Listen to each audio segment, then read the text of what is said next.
I'm Christine Lisi. Breaking NBA news, another rejection for the Knicks in their search for a new head coach. ESPN's Shams Charania is reporting the Mavericks said no to New York's request to speak to Mavericks coach Jason Kidd about their vacancy. The Knicks were previously denied requests to speak to Minnesota's Chris Finch and Houston's Ime Udoka. In his first public sentiment since being fired by the Knicks, former coach Tom Thibodeau took out a full-page ad in the New York Times thanking his players, coaches, and the team's fans. He reiterated coaching the Knicks was his dream job.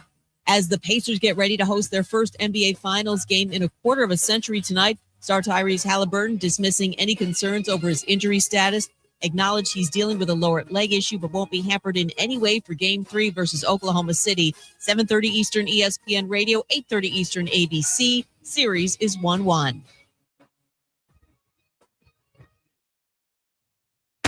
Specializing in simple and affordable rentals, McCurry Van and Car Rental can make sure you have just the right vehicle for your next family vacation, weekend getaway, or if you just need transportation while your vehicle is being repaired. McCurry carries Ford Transit vans and Mercedes Sprinter vans, trucks and work vans, and more. And they offer discounted rental rates for long-term rentals. Now with 4 locations: Athens, Muscle Shoals, Coleman, and Huntsville. Log on McCurryRentals.com to make your reservation now. That's McCurryRentals.com. And now, a man who knows what you ate for breakfast. Time now for the biggest thinker of them all. He knows it all. He is Drew DeArmond. Listen to Drew and Scott Tyson weekday mornings. It's Talkin' Ball on 97.7 ESPN, The Zone. But that never worked. Joe Hunk, John Abraham, 256-576-4977. Welcome to the Blitz.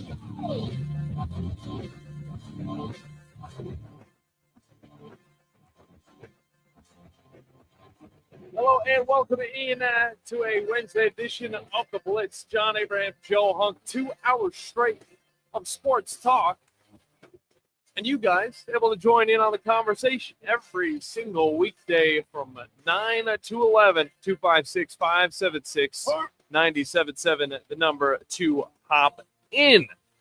Great episode of Talking Ball. It just came and went. You guys can go and check that out over on WZZN TV, where you can watch all of our shows. On top of that, 97.7 ESPN.com, the place to go back and listen to all those shows in a high-quality HD audio, which I'm not an audio guy, Joe, but I will say this.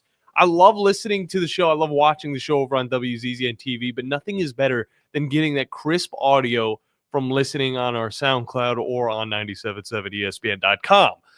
And now correct. We bring back another episode where we're talking Braves because they lose yesterday. It's annoying. I wasn't focusing on that one. I was too busy watching the Yankees absolutely obliterate in their contest. And I got to say, anytime you get a home run from Aaron Judge, you're always wondering whether or not it's going to be the longest one of the year, like the biggest home run we've seen.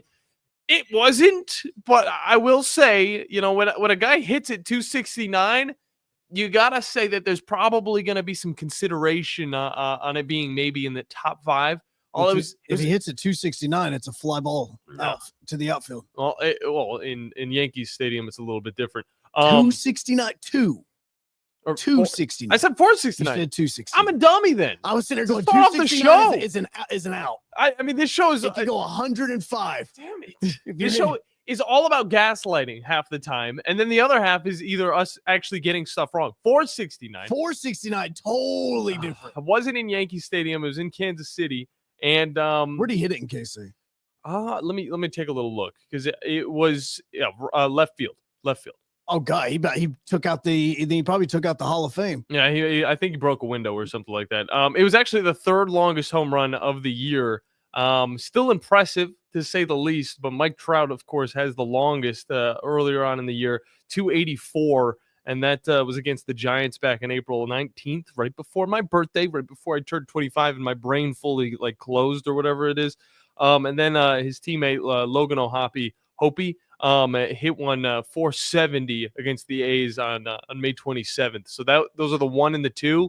And then Judge hit the 3rd longest just yesterday in their huge win against the Royals, which let's just keep it rolling. Come on, Yankees, just keep it rolling, man. But if you're the Braves fan out there, which a majority of you guys are, you listened on 97.7 ESPN The Zone last night to a quite underperforming Braves team as they were continuing to show us why we're questioning Bryan Snitker and whether or not he should continue with this team. Well, and we're going to get more into that coming up at 9:50 because there are some stories out about what may or may not happen with Snitker at the end of the season, and that the Braves have a plan and all this, and so there are a lot of questions that I have for it. As far as the short term, though, is you lose yet again. And I know that you won a game yesterday.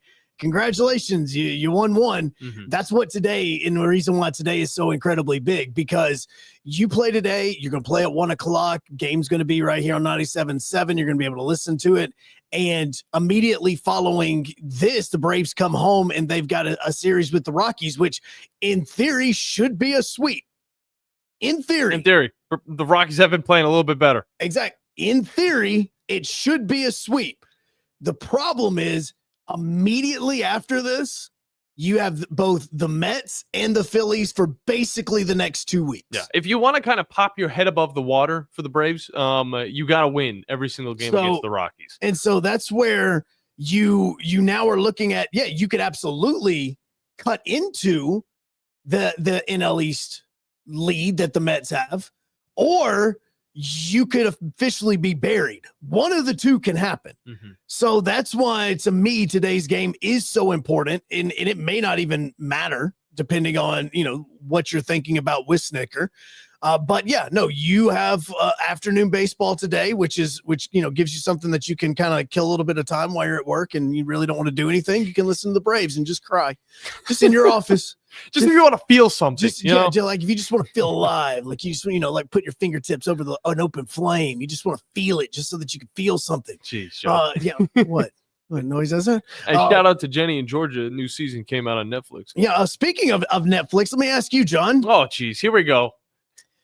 Do you remember where you were and what you were doing on June 18th, 2023? 2023. I was probably working here. I wasn't producing shows, but I was still doing social media. This is June. I was probably getting ready for our first annual Rocket City Awards, which, by the way, the third annual this upcoming Monday. That's what I was doing. I need to come in. I need to check. Well, you got new shoes? I'm getting my suit tailored today right after the show. I've got to get the legs taken up just a little bit. Are you getting shorter, Joe? No, what it is that they didn't make the pants in the size that I needed. Oh, gotcha. And so what I did is I bought the waist that I needed, and so now I'm going to get the bottom cuts so that I can, rock the shoes that I want to rock. Is this the first suit you've ever had? This is only the second. This is the third suit that I've ever owned. Okay, so I'm gonna guess. Wedding. That's one. And you owned that. You didn't rent. No, that. I have it. It's still in my closet. I literally can show you 6 or 7 other events in my life that I've been to where I wore that suit. You didn't buy your prom suit, did you? No. Okay, good. No, don't do that. No. Yeah, don't do that.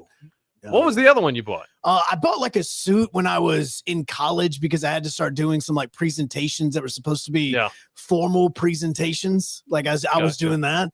But the wedding suit, my wife got it. It was one that we could afford at the time.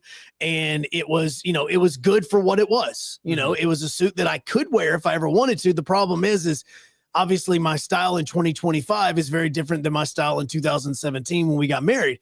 And so now I want to get something I want to get something that's a little bit more Joe Hunk. And, something that wasn't going to wear just to the Rocket City Awards. But, if I ever have to be on television, if I ever have to do anything else, boom, I can rock this. So I got myself a little bit better suit than, I'm thinking ahead with the suits. I'm going to be real with you, Joe. If this thing has sleeves, I'm going to be a little upset because if it has sleeves, that's not very Joe Hunk of you. No, I wanted to go Ricky Vaughn. I would have loved to have gone Ricky Vaughn if I would have had my tattoos that I wanted. I would totally have went Ricky Okay. Vaughn on this. You show off them tattoos. Like I would have 1000% Gotcha. went up on stage going straight Ricky Vaughn.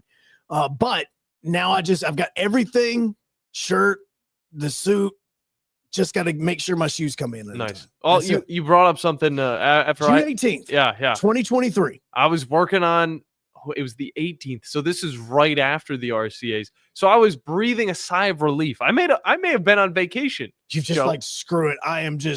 That first year, the RCAs was stressful. I am just going to go ahead and just do nothing but relax. That is it. It's about right, probably. Okay. Why do you bring up June 18th? June 18th, 2023 is when the Titan submersible went down in the Atlantic. Okay. Do you remember all of that? Again, it's 2 years ago. Yeah, no, I remember all of that. The whole nation was paying attention because they were going and visiting the Titanic. They used like a Mad Catz controller to get down there that you buy on Amazon for like $20. Did I not just tell you that the PS4 controller that I bought for my son doesn't even work on the PS4 that it's meant for? And they thought it'd work on a submarine. And this guy was wanting to do an entire sub to the Titanic 2 miles underneath the ocean's surface, using probably the exact same PS4 controller. And I think they had PS3 controller. They had to like pay like a certain amount of money to do it too. Or $250,000. I wouldn't, if I got paid, I would still not do that because that sounds absolutely terrifying to me to go down in a little, I don't know, a little can and try and go all the way down to where the Titanic is, which is probably 100+ feet down in the ocean, probably way more feet? than that. It's 2 miles. Okay, so hundreds of thousands. Yeah, it's two. I think it's 2.1 miles underneath the surface in the Atlantic. Yeah, no, you're not paying me anything for that because that sounds like a death sentence. What about it, Joe? Why are we bringing this up now? Because today, the documentary about Ocean Gate and the Titan dropped on Netflix, and I just started. I've already started watching one on Max that's like an hour long. But if I remember this correctly with this Netflix one, and I'm pulling it up right now because I was watching it on the way in. Yeah. If I remember this correctly, let me double check. Yeah, see, this is a 2 hour long. It's called Titan: The Ocean Gate Submersible Disaster. Mm-hmm. I was infatuated with the Titanic when I was a little kid. I mean, I was absolutely infatuated. Titanic, one of your favorite movies? Top 20?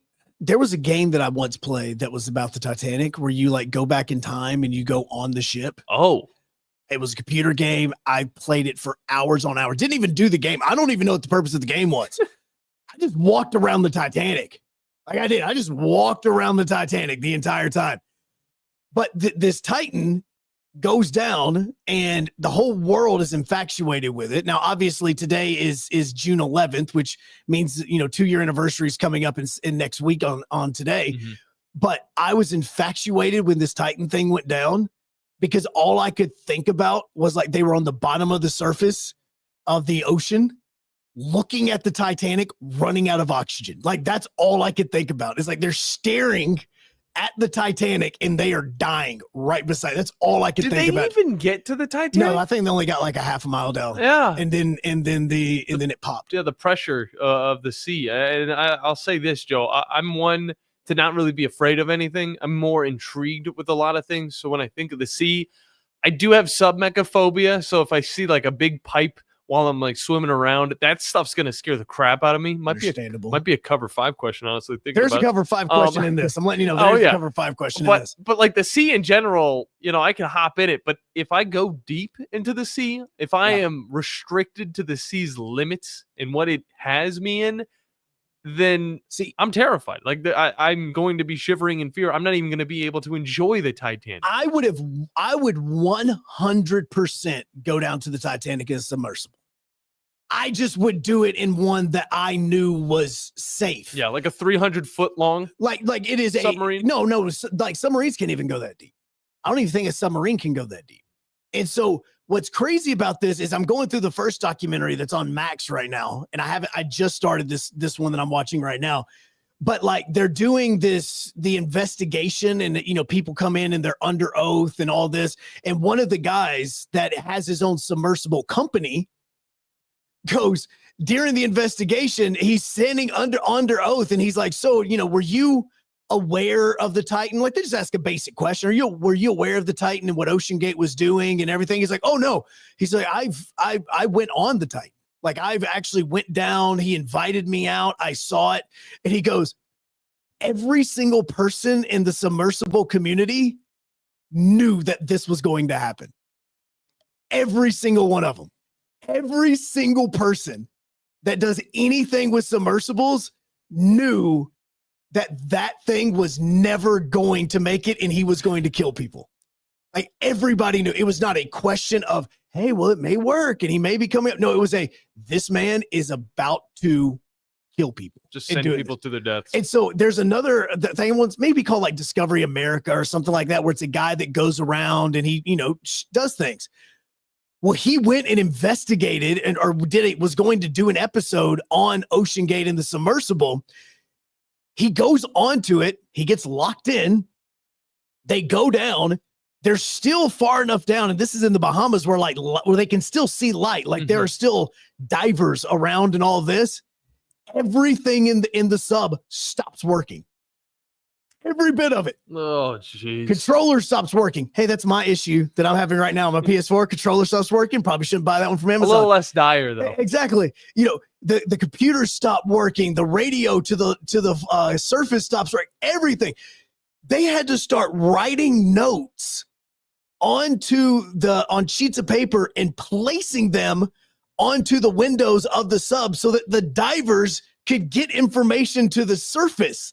And they were barely even below the water. Golly. And he gets out of it and he calls his producer and he calls all of his bosses back. He's like, look, I know we just spent a ton of money doing this.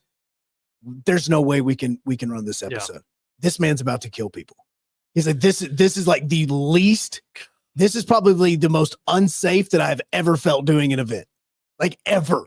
He says, everything stopped working. Yeah. And he's just, and the guy, Rush, is sitting over there just laughing. Oh, this is funny. It's going to be a great part of the show, isn't it? Like, he's just hyping this up like, oh, it's going to be hilarious. Like, this kind of thing happens. This happens. And you can look at the way the host of the show's looking at the camera, and it's 100% The Office, where he's looking at the camera going, yeah, I think we're going to die. I think we're screwed. Yeah, like, I'm pretty sure we're like, we can go up now, right? Like, we can go up. Yeah. Like, we can just go ahead and go up, right? Like, we can. He calls his bosses and says, yeah, no, there's no way I can do this. If we air this and I try to put a positive on everything that's happening, we are going to send people to this guy and he's going to kill them. Like, it was outlandish at how many people knew how bad this thing actually was. It's just like Bizarro World. Like, that. First off, for anybody to actually think that would work in the first place, you get in this cheaply made submarine. Remember? Oh, yeah, it was definitely cheaply made. It was so cheaply made, and it was pretty much bolted together to close it and then just put it down. It's ridiculous to think that they thought that could have succeeded. When you said it, Joe, I mean, you're not wrong. When these are big submarines. In the military, there are humongous submarines that are made for going underwater, going deep, but even they can only go around like 35,000 feet under the, well, I'm trying to think under the sea level. But it is quite bizarre that they actually thought that would work. But regardless, we will be, I guess, continuing that conversation. I cannot wait. Threw me off. I thought we were talking sports, but that was I told an you, interesting one. I go down these rabbit holes, and with Titan 2 years ago, I can remember sitting in parking lots just watching live footage of an ocean, waves just going back and forth, trying to see if anything was happening and if the sub was going to come up above the surface. Well, similar to that Titan, the Tennessee Titans are also just continuously they're sinking. above the surface. They're getting better though. Not the NFL surface, but they're above the surface. That's the truth. They were drowning last year though.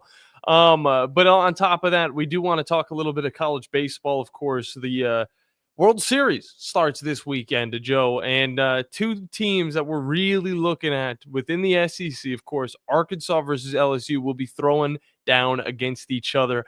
Arkansas had a really fun matchup against Tennessee. On the other hand, LSU kind of just swamp donkeyed West Virginia in all ways possible. It just did not look like the Mountaineers were there to show up.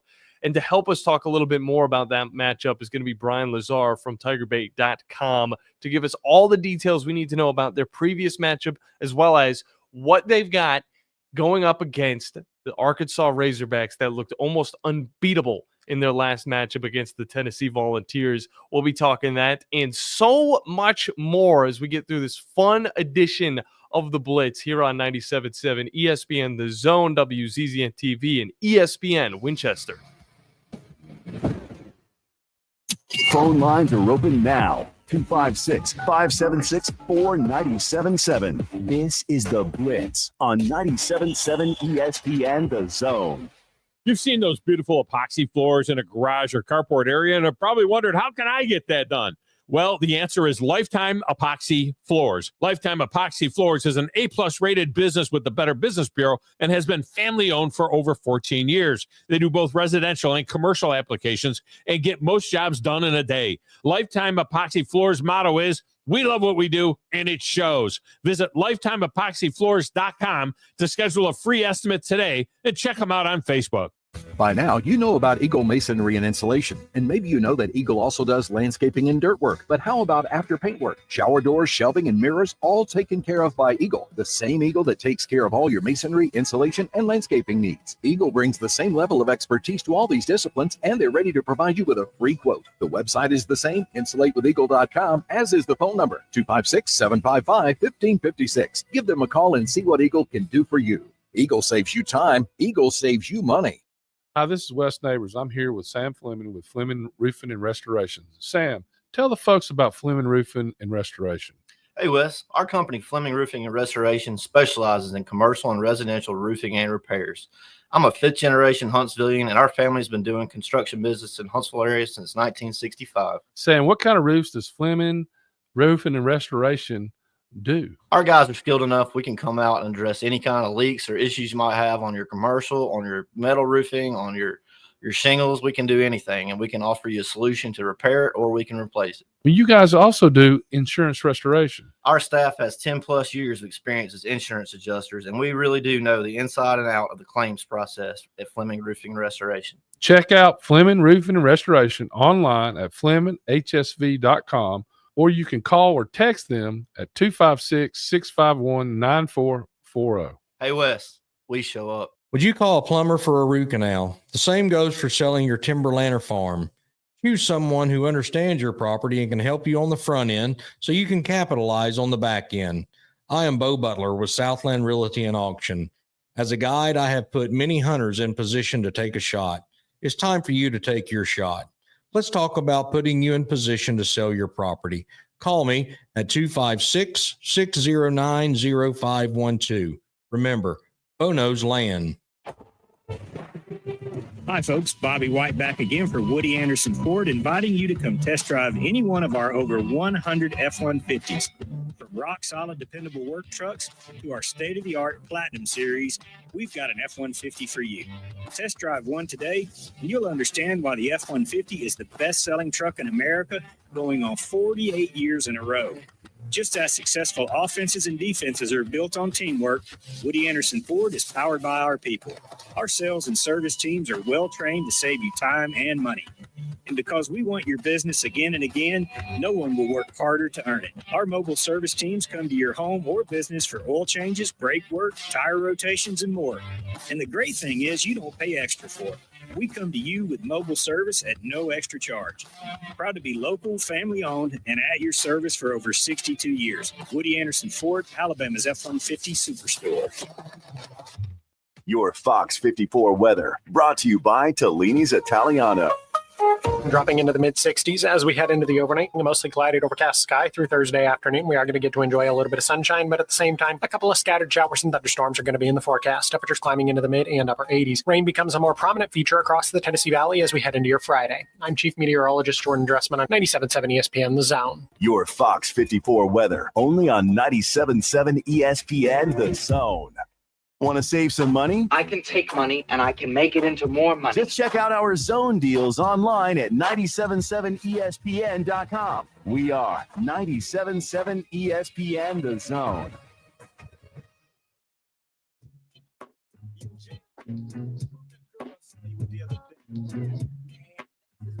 Hello and welcome back into the Blitz. John Abraham, Joe Hunk, 2 hours straight of sports talk and whatever the hell Joe was talking about in the last segment. Dude, everybody was paying attention to that. Everybody remembers what all was going on with the Titans submersible. No, you're not wrong. All of this, all of these antics presented by the wonderful people at Fleming Roofing and Restoration, the guys you need to talk to about all of your roofing needs. If you're having any roofing problems, make sure you look them up online at FlemingHSV.com. Fill out your free quote today. And remember that Fleming always shows up, almost like the LSU Tigers in these tough situations as they're pushing forward to the College World Series. And to help us and explain where this run is coming from is Bryan Lazare from Tigerbait.com. And Bryan, I got to admit, I look at this matchup just last weekend, LSU versus West Virginia, and I see a lot of mistakes in game two, but not all from LSU. There were some later on in the game, but a lot of it just came from the Mountaineers. Did they really feel that atmosphere and kind of feel a little bit more pressure than usual just because they were facing off against the team that's won the World Series just a few years back? Well, there's no doubt the crowd was very good on over the weekends, Saturday and Sunday. But when you look on paper, West Virginia pretty much played like it had done all year. It was a pretty good hitting team, and they scored runs against LSU. But their pitching was rather mediocre, and their defense was not good. And that had been the case all year, and that was the case, in the 2 games against LSU. So I really don't think, the atmosphere had anything to do with it, because I think more or less that, West Virginia played like it had played all season long, could score some runs. Pitching was not the best, and its defense was not good at all. And that's exactly how they looked over the weekend.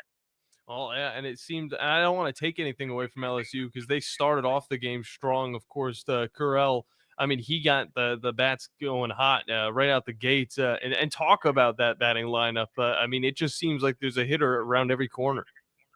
Yeah, and Jay Johnson, the last 3 games has juggled the lineup up quite a bit. Going back to the last game of the regionals against Little Rock and the 2 games against West Virginia, the lineup has looked different. Players are, for the most part, the same, but the batting order has looked different every game, but it has worked every time. LSU scored double-digit runs in all 3 of those games, and it was the first time in I'm trying to think, making sure I got this right. It was the first time in 17 years that LSU had scored double-digit runs in 3 straight NCAA tournament games. Wow. So, Jay has his reasons for batting the guys, aligning them as he did, and it paid off. And now they're on to the next step, and that's the bracket in the College World Series. Well, and what about the rotation? Like, what are you guys going to be going with when you do get to Omaha? Because again, it's a weekend, so you looks like you go with your normal weekend rotation. How is that going to be looking as you get to Omaha? Well, Jay has not yet named the order, but no doubt Cade Anderson and Anthony Einson will go the first 2 games. I'm assuming that Anderson will pitch Saturday against Arkansas, and then Einson will start in the Monday game.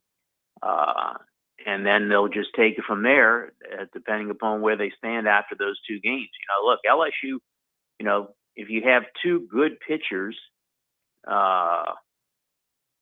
you can and keep winning, you can more or less, your top 2 pitchers can start 6 of the 7 games in Omaha. Yep.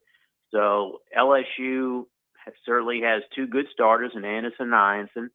I was looking at this stat up. There's been 17 weekends of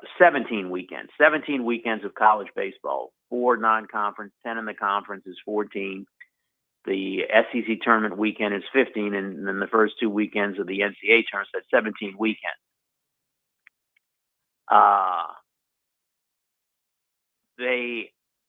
Einson and Anderson and Einson have made starts 16 of the 17 weekends.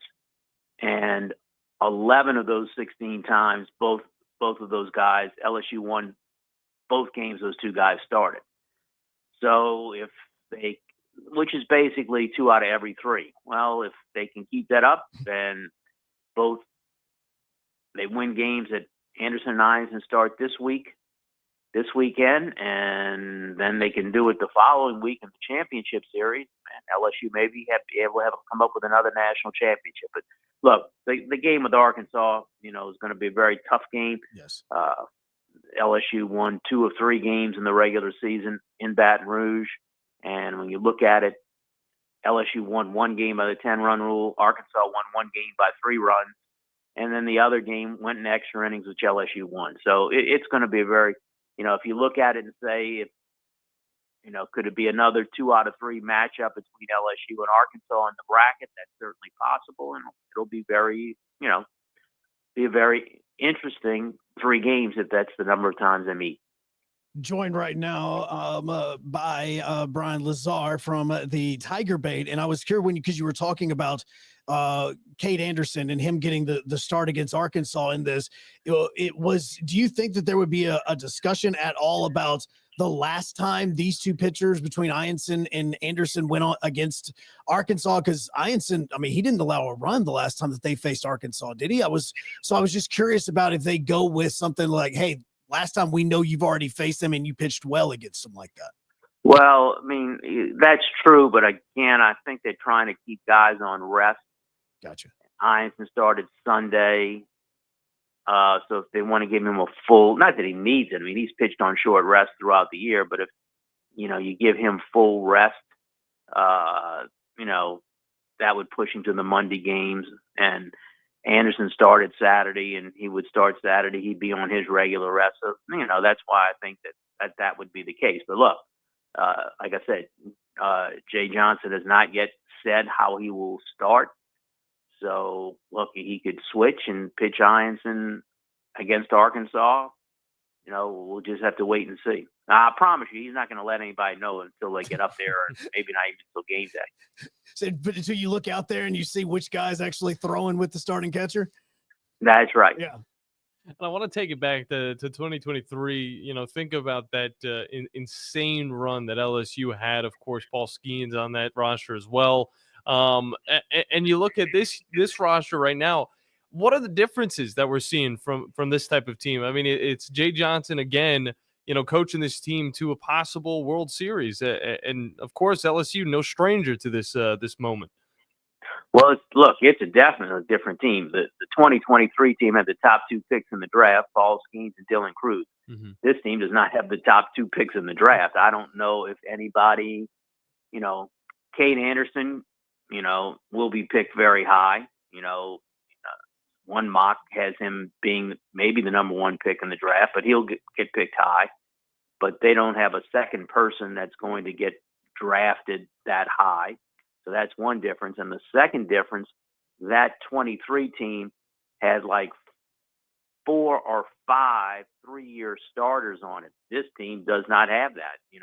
There's only 12 players on the team, this year's team, that were on last year's team. And not all of those 12 started last year. So this is not the same caliber of team as that 2023 team. The 2023 team certainly was the best team in the tournament. Mm-hmm. And look, they had some struggles, particularly with Wake Forest. With Wake Forest in the bracket, and had to come back and beat Wake Forest twice. LSU won its first game in the tournament, then lost to Wake Forest, and had to come back and beat Wake Forest twice to get to the championship series. So it's tough when you get up there. And certainly, if you look at the other 2 teams in the bracket, UCLA, a lot of really good pitching, and Murray State, certainly the Cinderella team on that side of the bracket. So, but there's no doubt, most people expect whoever survives between LSU and Arkansas is going to be the favorite to win the national championship. Yeah, and it definitely seems that way. And with LSU, I want to know, for some of the fans out there that haven't been following this team closely, how would you sum up this squad in a few words? what would you say would be the top thing that has gotten this team so far? Two excellent starting pitchers. They got two number ones in Anderson and Ianson, and then a lineup which at times it goes in a little bit of a slide. There's some games where everybody, but for the most part, the lineup is pretty deep. I mean, everybody's more or less if you look at the numbers, third baseman Michael Braswell is the only one that's really not hitting on a somewhat consistent basis, because everybody else is. So they're a threat all the way through the lineup. Two great starting pitchers. Their defense is pretty good. The two question marks about it, like I said, there's some games where LSU just doesn't hit and doesn't hit throughout the lineup. So that's one issue. And the second issue, outside of Ianson and Anderson, there's certain games where, the other pitchers, some games they're good, some games they're not. So when those two guys don't start, there's a little bit of a trouble spot. But still, in games that those two guys haven't started this year, LSU still has a record of 21-9. So that's pretty good. And when you look at this team and the future that they've got, is this a team that could easily, return back to this spot next year if this year works out or it doesn't? I mean, could you see the longevity of this squad lasting past this season, unlike what we saw with 2023, where that next year it did not look the same, and it was because of all of the lost players that you said, the veteran players, that is. Yeah, they'll have the 26 team will have more of a returning core than the 24 team did. There's no doubt about that. But, that the shortstop, Stephen Milam, will definitely be back. Derek Curiel in the outfield will definitely be back. Jake Brown, the other outfielder, can be back. Chris Stanfield, he's got a decision to make, but he'll probably be back. Cason Evans will be back on the mound. So, yeah, they got a core of returnees that'll be back. But like anything else, and Jay Johnson has done this. He's gone in the portal and got two starting pitchers.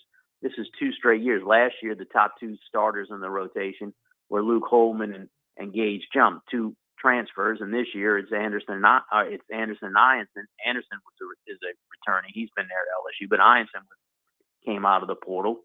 And in Johnson's the year before that, of course, Skeens came out of the portal. So I'm sure he's going to hit the portal, try to come up with some starting pitching. But he does have a better core returning for 26 than he did in 24. And I think a lot of people probably looking towards this matchup that's just around the corner, Arkansas, and this is looking like a team that has helped with the portal, brought in a lot of talent, some experienced guys, and they've shown a lot of depth as well. Talk about your biggest concerns about this Arkansas team and what LSU would need to do to kind of push past them and get even farther in this whole thing.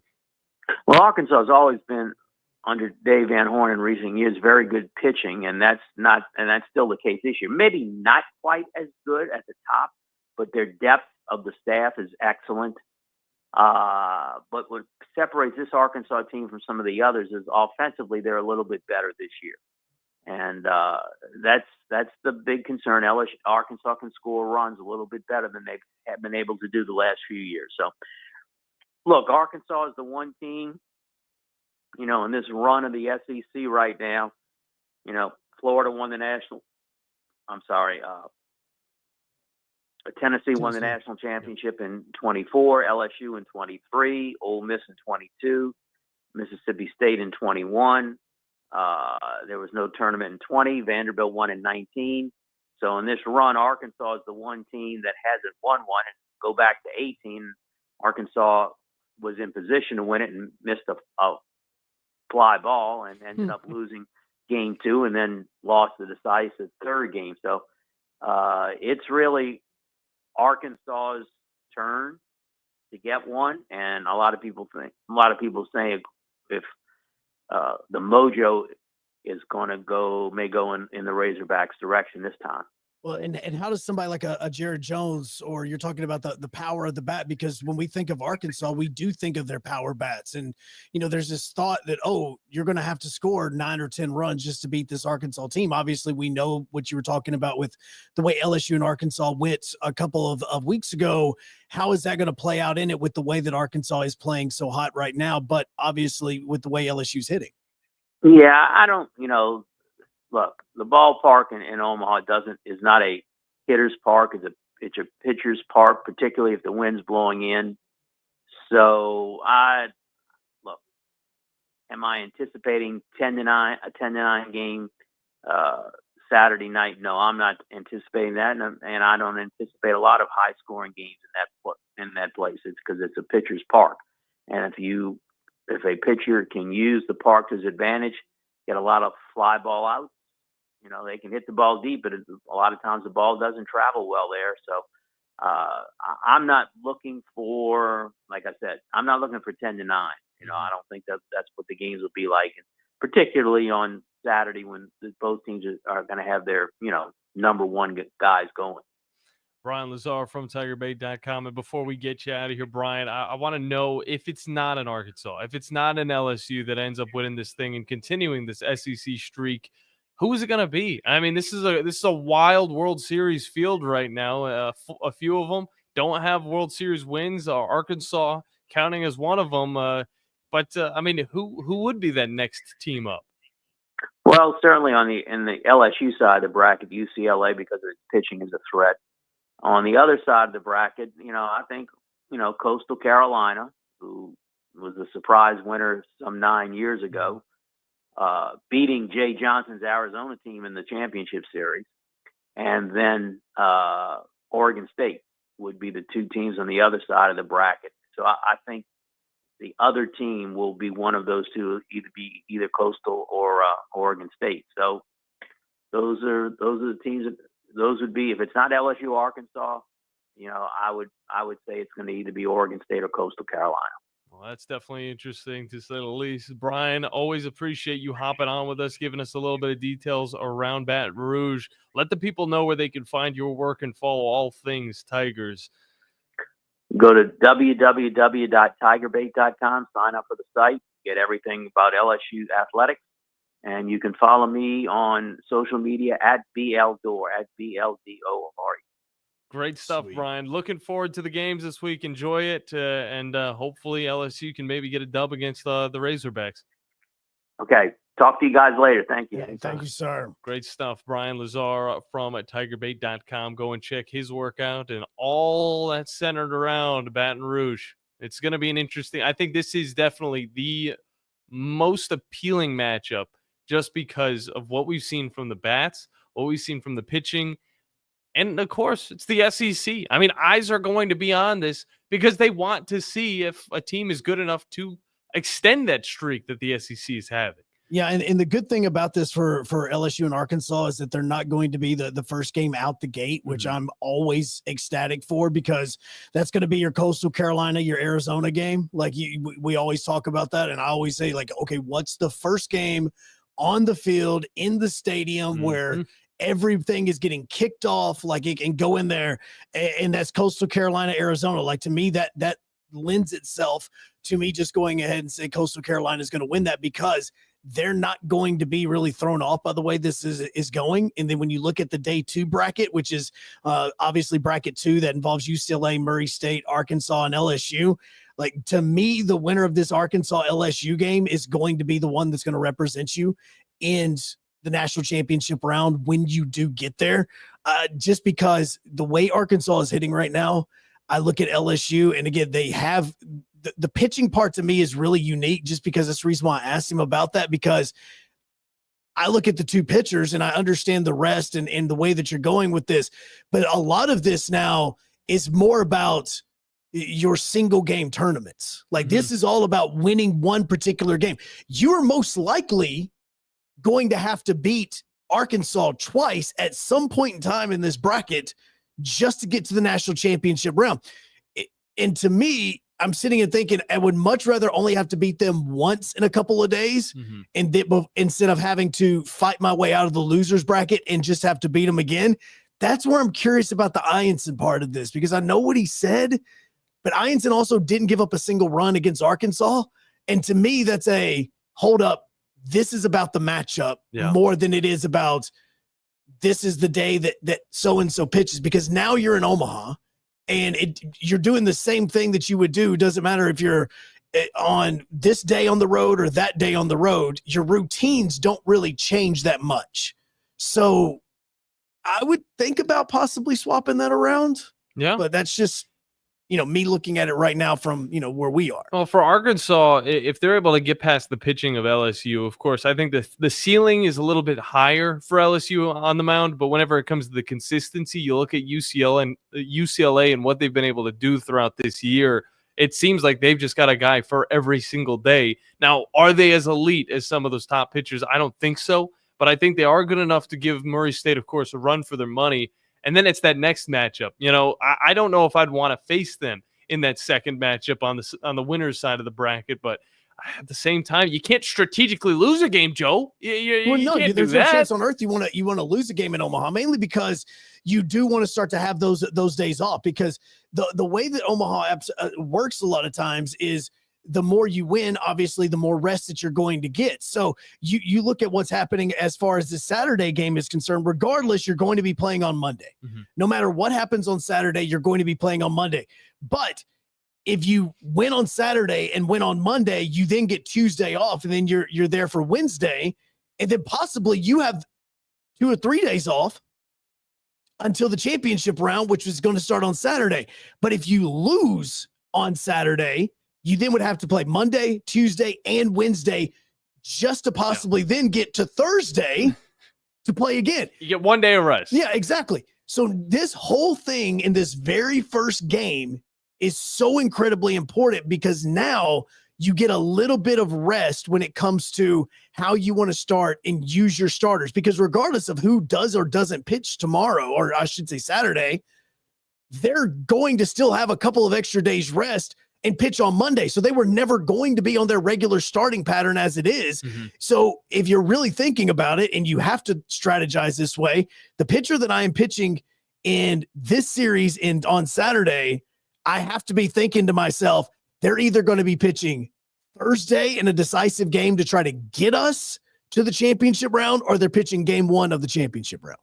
Who are you rooting for in the World Series? We'd like to hear your answer. 256-576-9777. Love to conversate with you guys. If you can't call in, well, WZZN TV is the place to go for that. Great stuff from Bryan Lazare. We got to hit a break. When we get back, well, we'll start prepping you for hour number 2 as we get into a little bit of the NFL conversation. Maybe tease some more Cover 5. And Joe, I know the game you're talking about when it comes to the Titanic. I found it. Thank you. And I'll have that. But also, there's talks about Snitker and what may or may not be happening at the end of the year. If you don't know what I'm talking about, there apparently is a plan in place. We'll have that next when we continue. WZZN TV is where you can watch us, or just listen. 97.7 ESPN The Zone and ESPN Winchester. You're a little bit better at that whole thing. Setting them up. Yes. Joe Hunk, John Abraham. You can watch the Blitz live now on X at 97.7 ESPN. This is Brent Musburger's VSiN Action Update on 97.7 ESPN The Zone. Drivers who switch to Progressive have an annual savings of nearly $750. Progressive.com. Braves and Brewers wrap up their series today at American Family Field. Spencer Schwalbenbach on the mound for the Braves, 4-4, 3.24 ERA. He's $1.37 favorite over Chad Patrick, plus 112, 8.5 under the total. Scotty Scheffler, plus 275 to win the U.S. Open at Oakmont Country Club in Oakmont, Pennsylvania. That's outside of Pittsburgh. Rory McIlroy, plus 850. He missed the cut of the RBC Canadian Open, shooting a 9-over. And Bryson DeChambeau is 9-1. Shane Van Gisbergen, plus 330 to win the NASCAR Cup Series race in Mexico City on Sunday. The Viva Mexico 250. For more, go to VSIN.com. Mike Sennett, 97.7 ESPN The Zone. Are you tired of power outages disrupting your life? It's time for a Generac standby generator from Current Electrical. Storms may rage outside, but inside your family's powered up. So why choose Current Electrical for your generator needs? 1, we offer a wide range of models to suit every budgeted energy requirement. 2, our project managers handle every step of the process: power, gas, permitting, and inspections. 3, our certified technicians install your generator with precision, ensuring peace of mind. Don't wait for the next blackout. Call 256-880-1880 or visit us online at jetsuperstore.com. Hey there, Bob Baumhauer again. Baumhauer's Victory Grill is extremely proud to have recently received numerous awards, including being voted best wings in the state of Alabama. Other awards received include Best All-Around Restaurant, Best American Restaurant, #1 Sports Bar, Best Chef, Best Wings, and Best Dining Experience. Thank you for 43 legendary years, and we look forward to providing you an award-winning dining experience at every visit. Baumhauer's Victory Grill. Legendary fun, legendary food.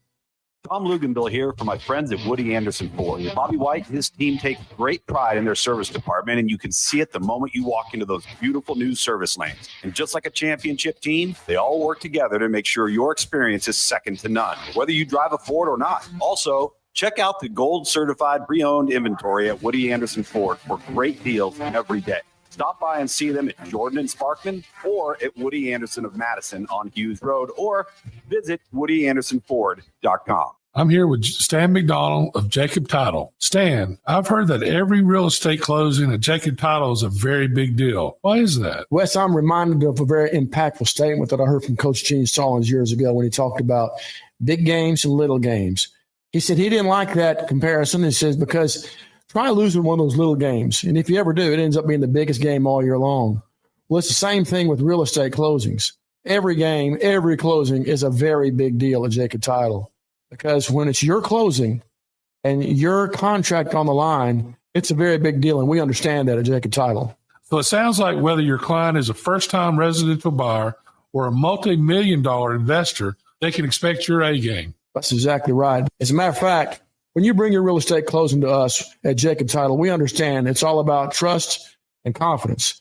And when Stan McDonald tells you that a chicken dips snuff, you can look under his wing for the box. And like Beams likes to say, there's no doubt about it. The state's largest orthopedic group is growing to meet the needs of the patients in our community. The Orthopedic Center has long been the most trusted name in orthopedics in North Alabama. So as our area continues on the fast track, so does the need for premier orthopedic care anywhere and anytime you need it. TOC is proud to announce the opening of our new locations in Albertville and Hampton Cove, along with the grand opening of our newest office in Decatur. These clinics will offer the same high-quality orthopedic care you have come to associate with TOC, with the convenience of being closer to home. As a patient, your time is your most precious asset, and we recognize that at TOC. That's why we are also proud to announce the opening of our urgent ortho clinics to handle those bumps and bruises that need prompt attention. These clinics are available to care for acute orthopedic injuries with no appointment necessary. With 38 physicians, 20 centers of excellence, and now more than a dozen locations to serve you, TOC will continue to be the name you turn to for the best orthopedic care at the right time. Visit our website at visittoc.com for more information. TOC, helping you live a better life. The Braves roll into the 2025 season with a singular focus. Bring home the division title and remind the league what Atlanta is all about. Swung on, driven to left center field and deep. He's out of here. Austin Riley. 3-0 to Olsen, and he powers one. Deep right center field to the wall. It's going to fly. It's a home run. Back-to-back homers. 97.7 ESPN The Zone. Your Fox 54 weather, brought to you by Tellini's Italiano. A partly sunny sky this afternoon, and we're all going to be a really nice day. Temperatures climbing into the mid and upper 80s, making a pretty solid run at 90 degrees, but it looks like we're going to fall just shy. Temperatures drop into the mid 60s as we head into the overnight. A mostly cloudy to overcast sky for your Thursday afternoon. We're climbing into the mid and upper 80s with some scattered showers and thunderstorms in the forecast. I'm Chief Meteorologist Jordan Dressman on 97.7 ESPN The Zone. Your Fox 54 weather, only on 97.7 ESPN The Zone. The Drive with Wes Neighbors and Steve Molden. Weekdays from 5 to 7 p.m. Only on 97.7 ESPN The Zone.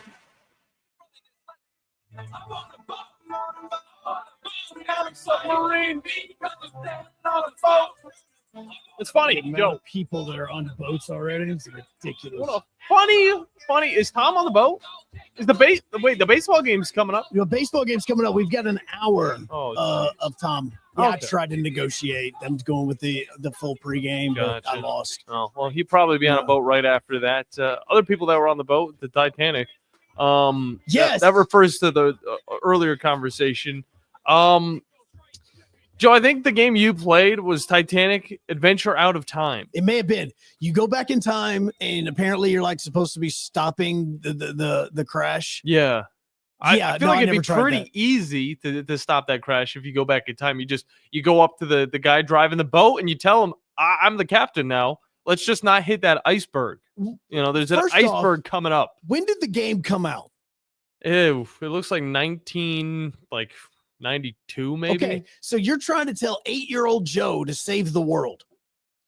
That's basically what you just said. Yeah. Actually, I don't even think I had a computer until like 1996. It was 1996. Yeah, I'm about to say I didn't have a computer until like 99.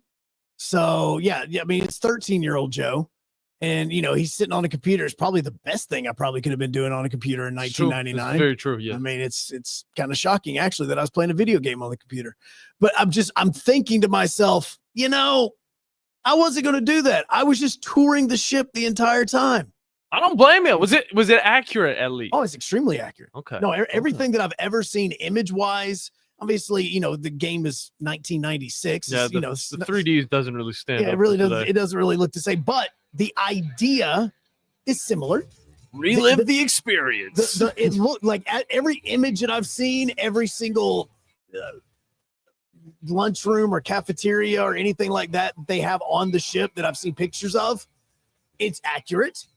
So it was cool. I would love to see a newer type video game like that, Yeah. where you go back in time and try to do something like that. I would totally do that. There's a lot more Titanic games than I thought. Are there Titanic Shipwreck Exploration, Titanic A Space Betweeze. Betweeze, I can't. Between, I don't know. It's a VR game.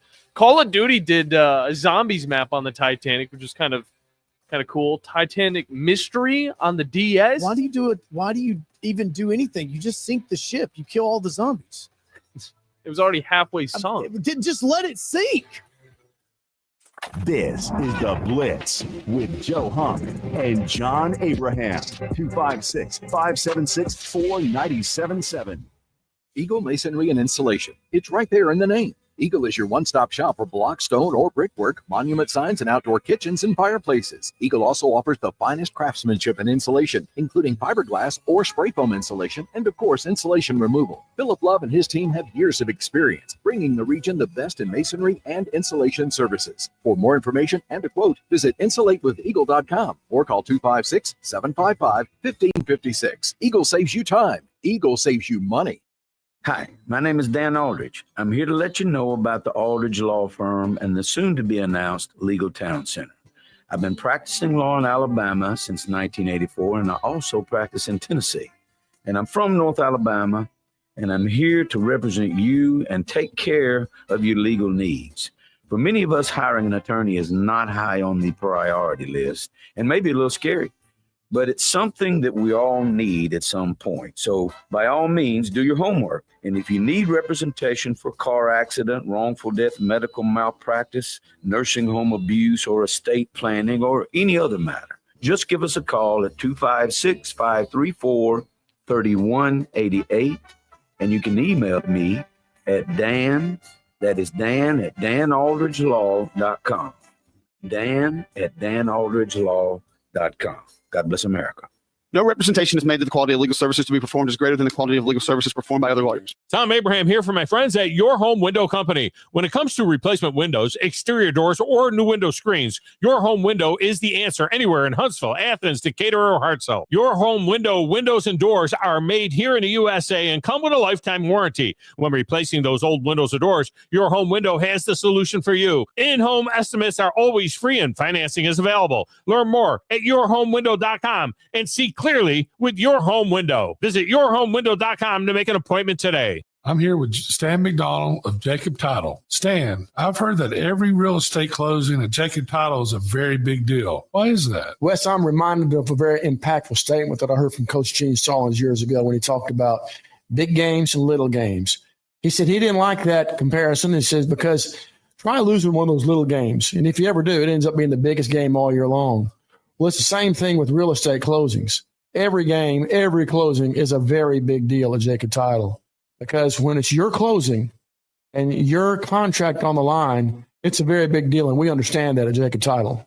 So it sounds like whether your client is a first-time residential buyer or a multi-million-dollar investor, they can expect your A game. That's exactly right. As a matter of fact, when you bring your real estate closing to us at Jacob Title, we understand it's all about trust and confidence. And when Stan McDonald tells you that a chicken dips snuff, you can look under his wing for the box. And like Beebs likes to say, there's no doubt about it. I'm here with Thomas from Talent Heating and Air. With the temperatures going up and temperatures going down right now, now is a good time to get your heating and air system looked at. Thomas, when somebody calls, you guys answer. That's right. The phones are staffed by us. They're manned 24/7. We're ready to come out and take care of you that day. How do they give you guys a call? You give us a call at 256-503-4490. And you can find you guys on the World Wide Web at talenthvac.com. And now is a good time to do this because you guys are offering a special deal. That's right. We're doing $49 tune-ups this spring. We're also doing free second opinions. We offer that year-round. Somebody comes out, they say you got a bad compressor, leaking refrigerant. Give us a call, see if we can save you some money. Thomas from Talent Heating and Air. Thomas, one more time, that phone number. 256-503-4490. AL certain number 21014. This is Brent Musburger's VSIN Action Update on 97.7 ESPN The Zone. Drivers who switch to Progressive have an annual savings of nearly $750. Progressive.com. Braves and Brewers wrap up their series today at American Family Field. Spencer Schwalbenbach on the mound for the Braves, 4-4, 3.24 ERA. He's $1.37 favorite over Chad Patrick, plus 112, 8.5 under the total. Scotty Scheffler, plus 275 to win the U.S. Open at Oakmont Country Club in Oakmont, Pennsylvania. That's outside of Pittsburgh. Rory McIlroy, plus 850. He missed the cut of the RBC Canadian Open, shooting a 9-over. And Bryson DeChambeau is 9-1. Shane Van Gisbergen, plus 330 to win the NASCAR Cup Series race in Mexico City on Sunday. The Viva Mexico 250. For more, go to bsin.com. Mike Sennett, 97.7 ESPN The Zone. Your Fox 54 weather brought to you by Tellini's Italiano. Dropping into the mid-60s as we head into the overnight. A mostly cloudy, overcast sky through Thursday afternoon. We are going to get to enjoy a little bit of sunshine, but at the same time, a couple of scattered showers and thunderstorms are going to be in the forecast. Temperatures climbing into the mid and upper 80s. Rain becomes a more prominent feature across the Tennessee Valley as we head into your Friday. I'm Chief Meteorologist Jordan Dressman on 97.7 ESPN The Zone. Your Fox 54 weather only on 97.7 ESPN The Zone. Log on today, 97.7ESPN.com.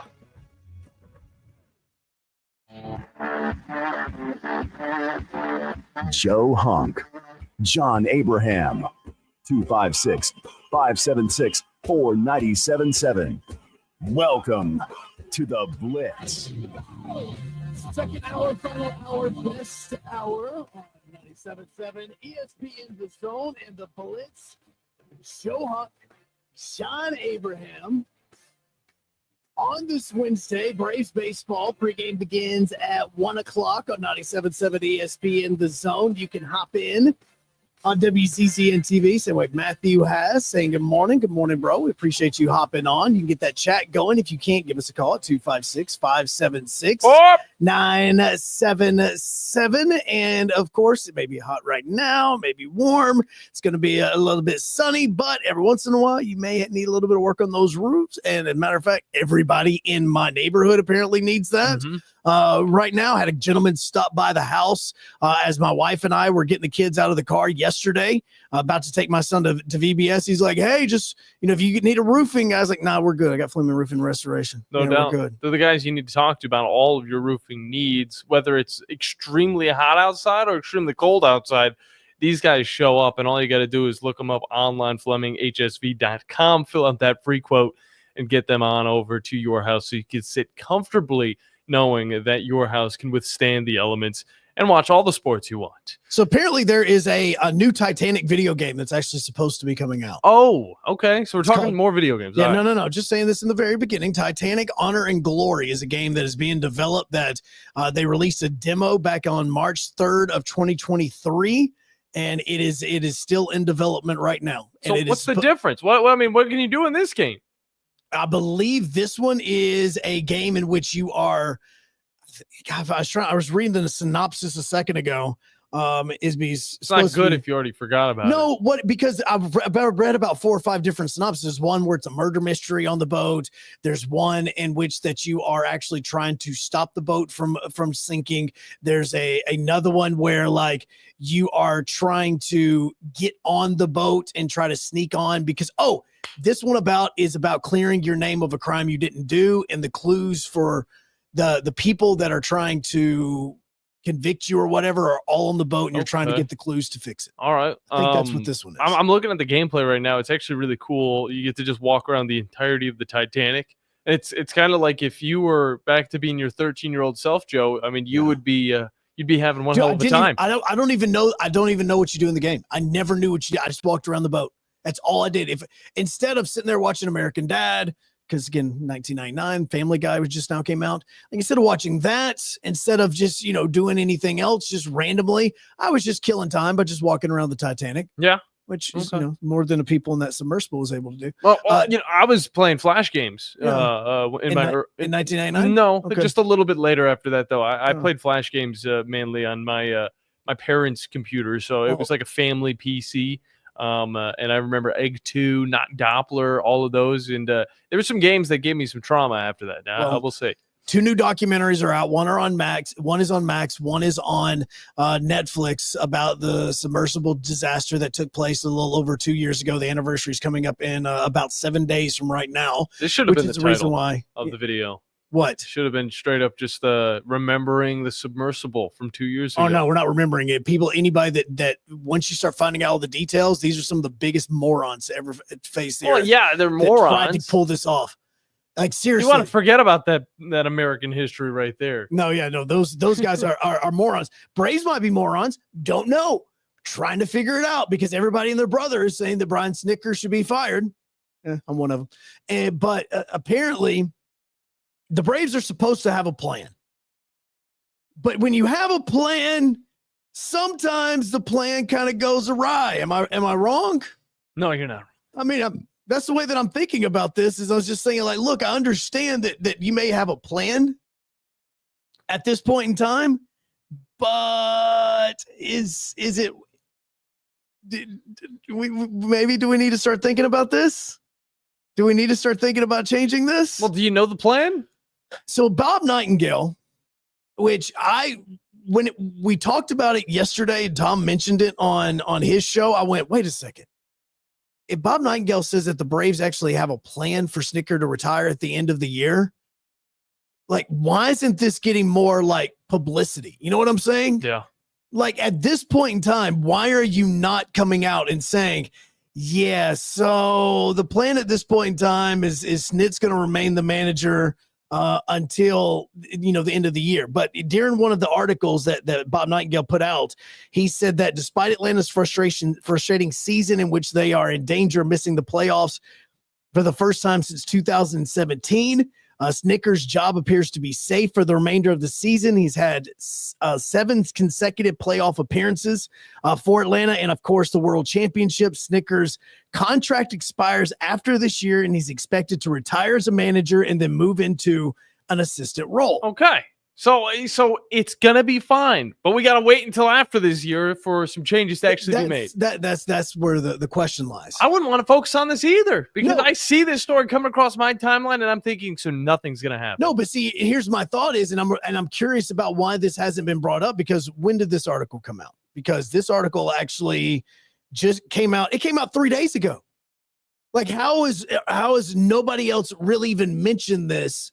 If this has come out 3 days ago, because I would be going during these post-game interviews, hey, Snit, Bob Nightingale had an article. We're just curious. Is that the plan for you this year? Yeah. You want some transparency. I would want to know, because look, again, his history with Atlanta, again, yes, the 7 playoffs, but at the same time, at some point in time with Bryan, with Bobby Cox, that making the playoffs wasn't just it anymore. Like, I understand the 2021 World Series, loved it, can't believe it took place. It was absolutely amazing.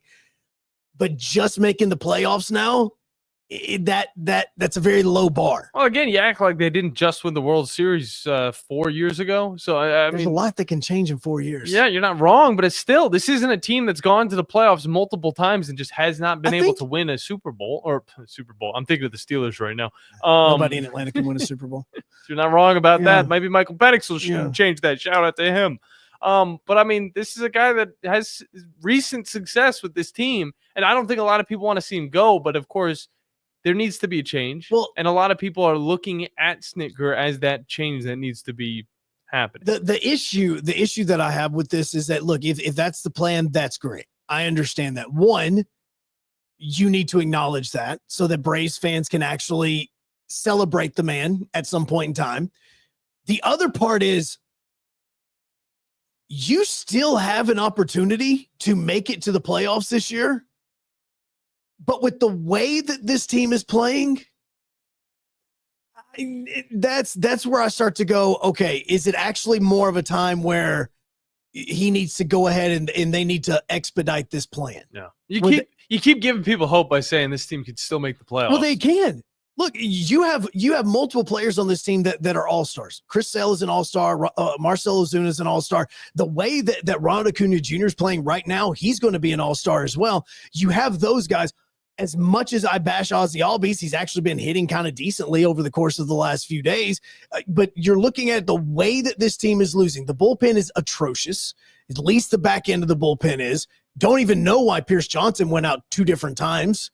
Over the weekend when he did against the Giants, no clue. Like, those are some of the decisions that you're starting to see. Is like, this is an issue now where I'm curious, does the team know this issue? And that is affecting the team. Does the team, as far as the 26 players in that locker room, know that Snitker is done? And so they've checked out.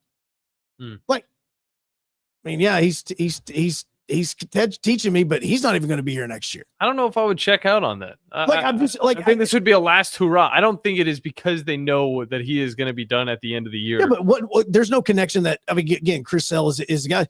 There's no connection that Sale has to him. Sean Murphy, none of these guys are like, oh, heck yeah, we won a world championship with this guy. The organization did. Yeah. Those guys weren't a part of it. Most of them are gone. I'm looking at this and I'm thinking, I understand if that's the case and if he is supposed to retire, but also at the same point in time, you can't forfeit 2025 in June, especially when you have this talent. And I understand you have injuries, but you also had injuries in 2021. Heck, one of the injuries, the guy still basically, I mean, Soroka still isn't even the pitcher that he once was when he got injured in 2021. Yeah. So that's where I'm going. Firing? No. Okay, no. But do we need to expedite this and go ahead and move him into that assistant role now and just go ahead and let him step down and say, you know what, I'm going to be stepping down. I'm taking a front office job. We want to go ahead. We think this season is still salvageable. We still can win. We want to be buyers at the trade deadline. But for us to do that, we've got to be in a position to win. And right now, I'm not the one that's helping us win. So I would much rather have a different voice for the 89 to 90 games that we still have remaining, which I don't know how many exactly it is, but those games that we have remaining, and try to win. Like, that's what I'm curious about. That's why today is so important, because now if you win today and then you do sweep the Rockies, now you've won 5 of 6. Okay. It's a little bit more momentum going into the Mets and going into the Phillies. And that next 2 weeks is going to determine your season. You say you haven't bit the bullet yet on this team. When will that time come? What will need to change? What will happen that'll make you say, oh, okay, they're not making the playoffs? What Again, give me continued losses? SEC media days. Really? That's it. That's the All-Star break. That's the All-Star break. Okay. Give me till the All-Star break. Hey, and the All-Star break, it sometimes has some magic behind it. Now the other problem is I mean, I could say myself, okay, let me see how they do against the Mets and Phillies. Because those are the 2 best teams in the division. They also have 2 higher payrolls than what you do in the division. And yes, if you traded Chris Sale, you traded Marcell Ozuna, you could probably get some young guys that are probably in AAA that are ready to come up right now. Honestly, you could even argue about trading Sean Murphy. You absolutely could. If Baldwin is the player that he's starting to hit like, especially when he's in the game, you could even consider that at the trade deadline. But this team still, with a different voice, can win. They are that good of a team. They can win. Something has to change. Either Snitker needs to go or your pitching coach needs to go. One of the two, depending on, again, what happens today in this 1:00 game. When they get back to Atlanta tomorrow, there needs to be a discussion. One of the two. There needs to be. Joe's still a believer. You guys, 256-576-97-7. We got to hit a break, but when we come back, we got some new running backs in some new locations going into 2025. Some NFL conversation on the other side, as well as the Cover 5 with Joe Hunk, John Abraham, and all of our wonderful listeners. We'll be right back here on 97.7 ESPN and WZZN TV. Joe Hunk, John Abraham, 256-576-4977. This is the Blitz on 97.7 ESPN The Zone. I'm here with Thomas from Talent Heating and Air. With the temperatures going up and temperatures going down right now, now is a good time to get your heating and air system looked at. Thomas, when somebody calls, you guys answer. That's right. The phones are staffed by us. They're manned 24/7. We're ready to come out and take care of you that day. How do they give you guys a call? You give us a call at 256-503-4490. And you can find you guys on the World Wide Web at talenthvac.com. And now is a good time to do this because you guys are offering a special deal. That's right. We're doing $49 tune-ups this spring. We're also doing free second opinions. We offer that year-round. Somebody comes out, they say you got a back compressor, leaking refrigerant. Give us a call, see if we can save you some money. Thomas from Talent Heating and Air. Thomas, one more time, that phone number. 256-503-4490. AL certain number 21014. John Abraham here for the parts department at Bobcat of Huntsville. Not only do these guys carry genuine OEM Bobcat parts, they also have a full line of Marshalltown concrete supplies. On top of that, they have a wide selection of arborist tools and supplies on hand for you tree guys. Bobcat of Huntsville also has a full service department, and don't forget the sales and rental guys too. Come on down and visit the all-new Bobcat of Huntsville location in Madison on Highway 20 next to the Redstone Harley-Davidson. Hello, listeners. My name is Jonathan Dunwoody, and I own Minuteman Press. We are a full-service print shop that is locally owned and operated. I have personally been handling direct mail for over 17 years and have a great relationship with the USPS. We are the only print shop in the area that is listed as a print provider on their website and the only printing franchise that can use their logo as our partner on marketing materials. We can help from conception to design, print, and delivery to the post office. And with our easy, secure online payment option, you don't even need to leave your office. Minuteman Press, we're not just putting ink on paper, we're building relationships. I'm here with Stan McDonald of Jacob Title. Stan, I've heard that every real estate closing at Jacob Title is a very big deal. Why is that? Wes, I'm reminded of a very impactful statement that I heard from Coach Gene Stallings years ago when he talked about big games and little games. He said he didn't like that comparison. He says, because try losing one of those little games. And if you ever do, it ends up being the biggest game all year long. Well, it's the same thing with real estate closings. Every game, every closing is a very big deal at Jacob Title. Because when it's your closing and your contract on the line, it's a very big deal. And we understand that at Jacob Title. So it sounds like whether your client is a first-time residential buyer or a multi-million-dollar investor, they can expect your A game. That's exactly right. As a matter of fact, when you bring your real estate closing to us at Jacob Title, we understand it's all about trust and confidence. And when Stan McDonald tells you that a chicken dips snuff, you can look under his wing for the box. And like Beams likes to say, there's no doubt about it. Since 1983, Berkshire Hathaway Rise Real Estate's Ann Adams has been your local go-to real estate expert in the area. As a buyer, you can trust Ann's in-depth knowledge of the local housing market to narrow available properties down to those you'll be interested in, saving you time when shopping for a new home. When you're ready to sell, Ann's expert negotiation skills will ensure you get a fair price and hassle-free experience. Call Ann Adams today at 256-337-2625 or email annadamsrise@gmail.com. The Drive with Wes Neighbors and Steve Moulton. Weekdays from 5 to 7 p.m. Only on 97.7 ESPN The Zone.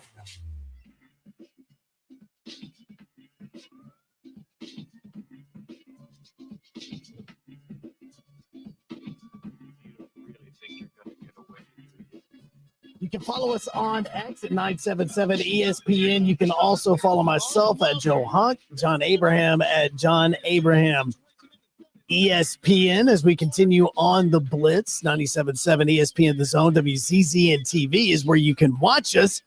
And Jay Hobson says, you don't think that's the reason that Freddie Gonzalez was brought back because he knows the organization and the staff? And then he said, great show as always. We appreciate it, Jay. The Freddie Gonzalez thing to me has been a major red flag because it almost, to me, also is an idea of interim coach for the short term after they make the change so that the Braves could then move on from it. Because look, Freddie Gonzalez should not be the Braves manager next year. No. Again, it's to me, you are always going to go younger. That's the trend in baseball. That they're going younger. Former players that have only been out of the league for 4 or 5 seasons is a lot of this. I mean, you can look all around baseball and how many managers are that way. And so I think that this would be more of a short-term thing than anything. Now, again, if you're talking like a Ron Washington, okay, that's different because everybody loves Ronnie. But it's totally different. And again, Wash is just an amazing coach as it is, and players can rally behind him. But the Freddie Gonzalez part of this, to me, is just screaming. He is there as the interim for when something goes down. Like he's going to be the guy that is, again, he loves the organization. He's been a part of the organization for years. He's just going to be there that you could totally see something where Snit steps down, goes ahead and goes into the advisory role, and Freddie finishes out the season as the manager. Yeah, and I think it would be a seamless transition. But again, like you said, it would not be a long-term situation. No. It would be something, if you wanted to see it happen, then we'd have a lot more of the same next year for this Braves team. And the Braves need a little bit of a change of pace, a complete change of pace. And I think that keeping a majority of your roster would be great, but also, adjusting what you guys have been doing. I mean, this has been going on for a few years now, and it's the guy that is number one on my list is right on my television right now. That's Mark DeRozan. That's the guy's number one on my list. Got to shell out some money for that. Well, it's more about would he want to go into the dugout for anything other than the WBC. Yeah. He was WBC head coach, last WBC. He's going to be at this upcoming season. Would he actually want to step away from all of his MLB network responsibilities and actually be the coach? That's part of the question. But I'm very curious to him because if you look at that staff of the WBC, it is very Atlanta Braves heavy. No doubt about it. Joe, I want to shift the conversation just a little bit. We got a little bit of cover 5 to get to as well, so I'll keep this short. But I want to know your opinions on the backfields in the NFL. I want to know who you think in the back has the strongest duo of running backs going into 2025. Who would you say? Because, I mean, there's one that a lot of people love, and I know we have a listener that is very much happy about his backfield, but who would you say would be the best backfield going into 2025? Again, when Derrick Henry's a part of my backfield, I'm always going to be leaning with a Derrick Henry. He and Justin Hill. So that's one of them. And I'm just kind of doing this on the fly as we're sitting here talking. Like I wouldn't put it with Buffalo in there. Definitely not your Carolina. Chicago is, you have one good running back, but I don't know about what you would consider like with 2. Dallas is a no. Yeah, Dallas lost. I think Denver is definitely a no. No, Denver is definitely a no. Detroit they just got J.K. Dobbins, though. I mean, Detroit is going to be probably in the top 5 because of Gibbs and Montgomery. Like they are going to be probably in the top 5. Yeah. Is if we're talking tandems. That's what you're discussing, not just league guys. Well, yeah, you want the reason duo. why That's the new way of the NFL. But see, like, is and having with that Baltimore, duo. you put Lamar Jackson as a part of this whenever you're talking about the backfield because of his ability to run the football as well. Well, that also adds to it. I mean, that can lead to the success of the backfield. Having a running quarterback can take some pressure off of a Derrick Henry or Justice Hill. And I think, first off, just having these two completely different types of running backs is one huge thing. Derrick Henry, of course, huge whenever you get into the red zone. He's going to be able to pile some guys over, get into the end zone.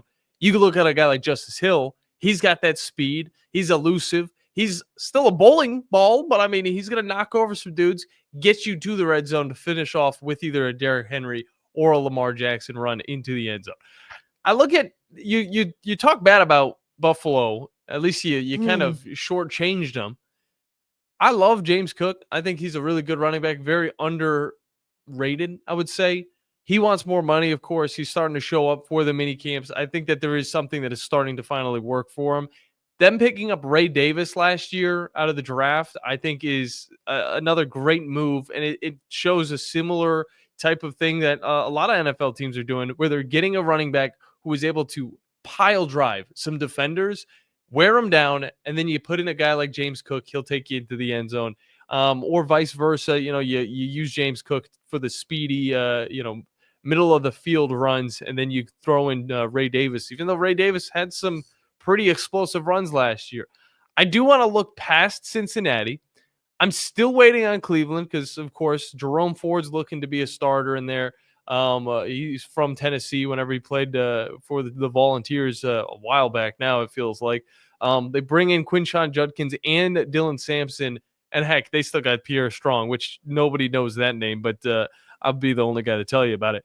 Houston added a running back that a lot of people may know, not even if you're a Browns fan, Nick Chubb, the other day. I see the reason why we're talking about this. No, now. and it's not. I see this.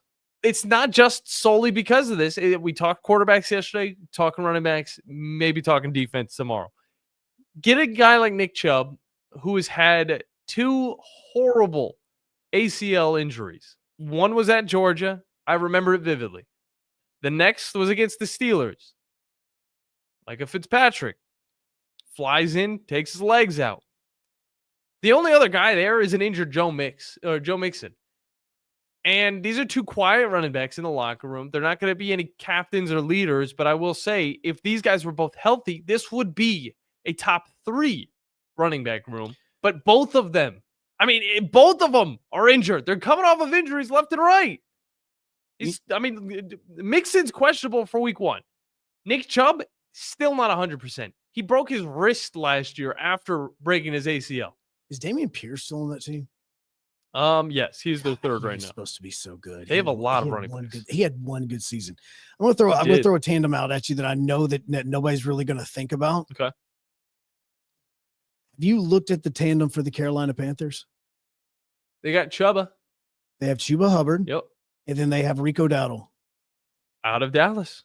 Both of them rushed for over 1,000 yards last year. I had Dowdle on my fantasy team at one point. I'm just talking about productivity compared to what we're talking about. Equal payload as far as what we're looking at.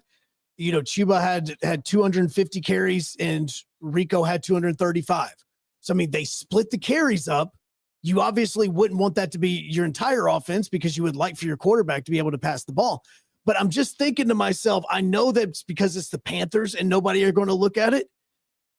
It makes me wonder, hold up, these are 2,000-yard rushers right now. And outside of Saquon, you had 16 other running backs or 15 other without counting Saquon, that rushed for over 1,000 yards. They were 2 of them. That deserves some sort of recognition. That deserves a little bit of, hold up a second. I know it's because of the uniform. It's because of the city. It's because of the record. I get it. They were still 2 1,000-yard rushers. Just want to throw it out there. I wouldn't forget Trevor Etienne on that team too. They just drafted him. Well, that's the other one. Look, and look at his brother. I still think that Jacksonville has a good tandem if they can stay healthy.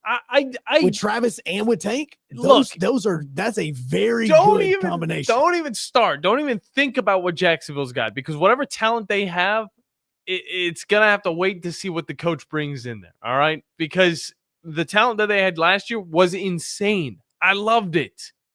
But they didn't utilize them correctly. They weren't playing up to what they've done in the past. So I do not want to look at what Jacksonville's got until that they show me otherwise.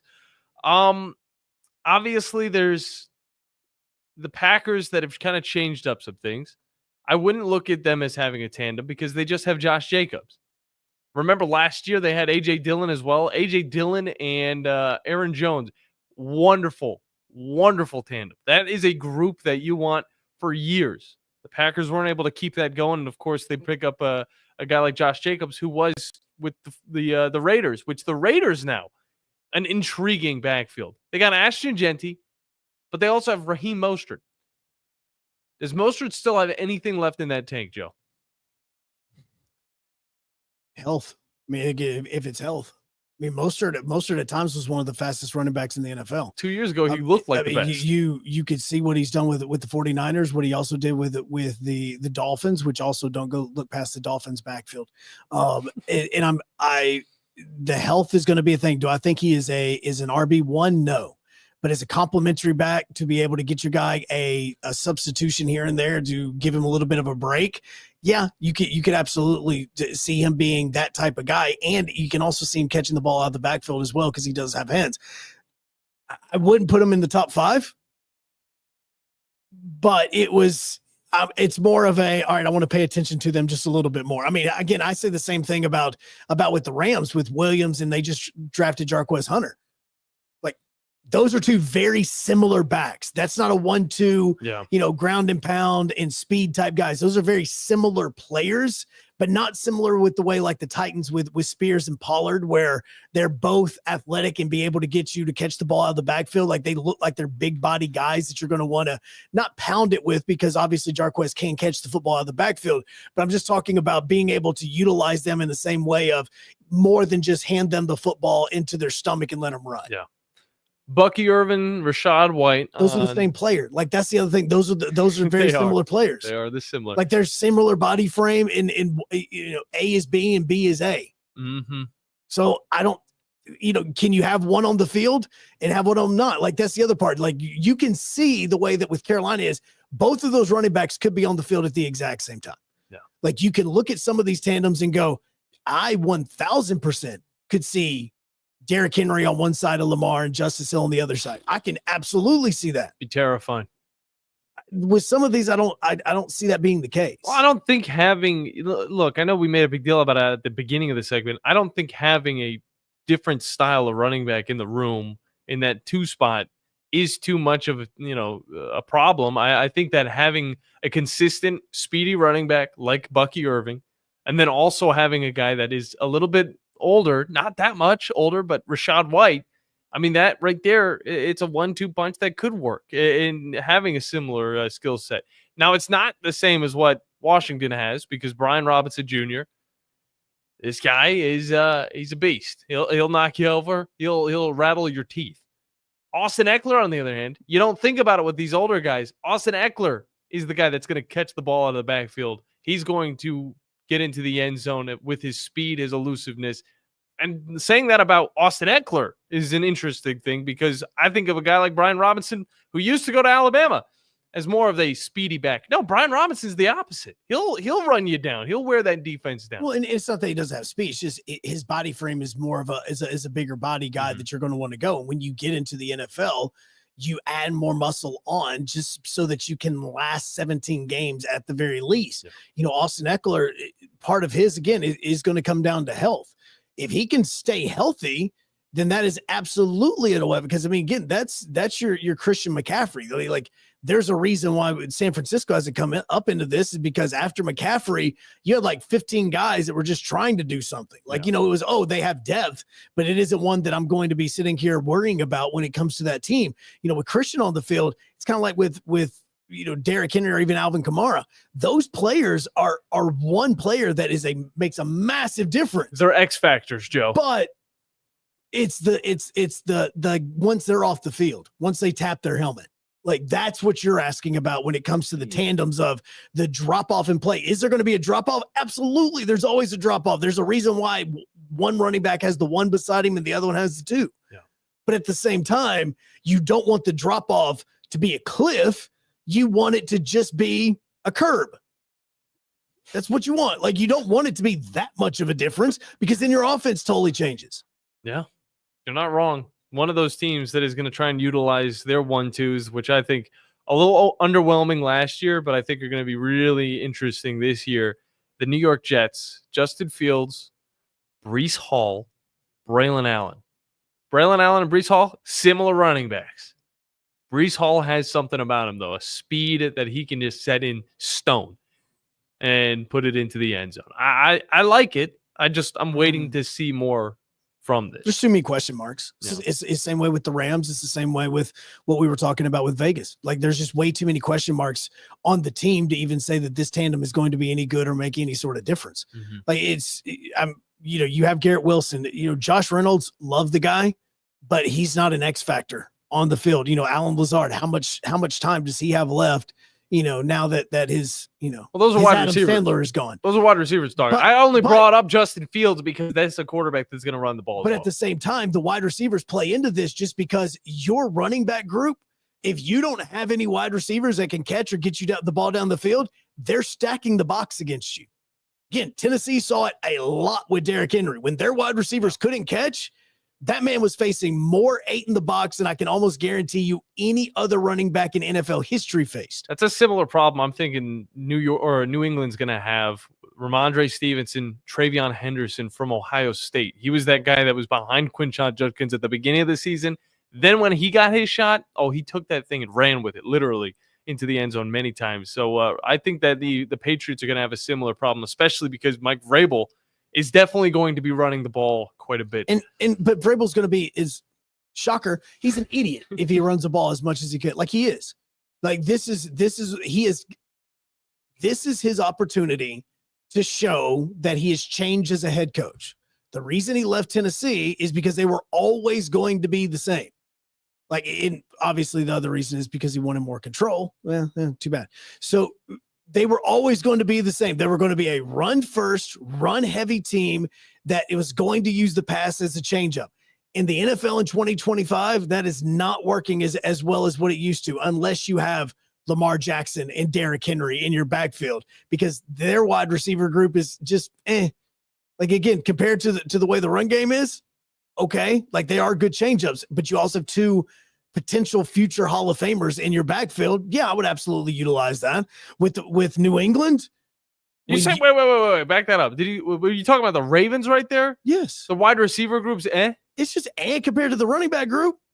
I think the wide receiver group could also stand. If right now the running back group is an A+, which I don't think it is. I think it's an A-, if anything. I think that their wide receivers are a B, just a flat B. I don't think it's that big of a drop off. You say I say whoa. I say these are some speedsters. This is like having multiple Tyreek Hills on your roster. Who? I mean, again, Zay Flowers is one of them. Zay Flowers is, again, there's one. Yes. Bateman is. He's Again, and then you have D-Hop at an older age. I love D-Hop. I absolutely love him. But he's also not the D-Hop from when he was in Houston. And even when he was with Tennessee, you wanted him to be successful. He was a very good player, but he's also not going to be beating you deep all the time the way that he used to be. He was a massive improvement for this team. And trust me, I would love for him to be on Tennessee, but this is not the same guy that he was when he was with Houston. He's going into this more as a mentor role in what is happening. I think Bateman and Zay Flowers, it's a similar 1-2 than Waddle and Tyreek Hill. I said to Bateman at first. No. This is Rashad Bateman we're talking about. I think this is a good 1-2 punch in the wide receivers, but we're not talking about that. No, but this run goes into the backfield because I don't care how good your backfield is if you don't have your wide receivers that are going to be able to spread the defense back and it's going to be able to drop them linebackers back. Then it doesn't matter. The Ravens have more than enough help at the wide receiver position. The Ravens are arguably if you told me right now, hey, Baltimore Ravens are winning the Super Bowl this year, I'd be like, all right, cool, I can see that. Absolutely. I'm just saying that if you compare right now, what's better, their wide receiver group or the running back group? I'm still going with their running back. Yeah, and I'm not arguing that. Or their backfield. You can't sleep on a team's position players. All right, they even got Malik Cunningham. They've got a quarterback at the wide receiver position. All right, they can do anything. They can throw it. Really? They can toss it off to Cunningham. He can toss it down the field to Bateman. To no disrespect to everybody in Montgomery for Malik whenever he played in the state of Alabama. Tell me the last great thing Malik Cunningham did. Preseason with the Patriots. Yeah, and so did Joe Milton. Yeah. Like, it's just, again, Malik Cunningham, that's cute. Until you do something week 1 through 18, that's when it matters. I'm going to wait to see because I'm actually intrigued by it because he is yet to actually play the wide receiver position. He's also yet to play the quarterback position in the NFL. Yeah. Well, yeah, no, he's got a lot of, well, no, actually, he played a little bit in the postseason back 23-24. So for the Ravens, I don't even know. Or it wasn't the Patriots. I don't know who he was on. I mean, like this, he's not a quarterback, and there's a reason he swapped over to the wide receiver position, which I give him applause for because again, when he was at Park Crossing, man, was electric. He was the reason and part of the reason why that Park Crossing team was so good in Montgomery. Yeah, Joe, we got one question for. Do we have one question? Did you make any questions? No, absolutely. I mean, I absolutely did. I'm going to skip the one that was my number one just because I was. A lot of it, obviously, we talked way too much about the Titanic today. It's the cover 5. That's the song. No, it's going to be horrible. We've got to do better than that.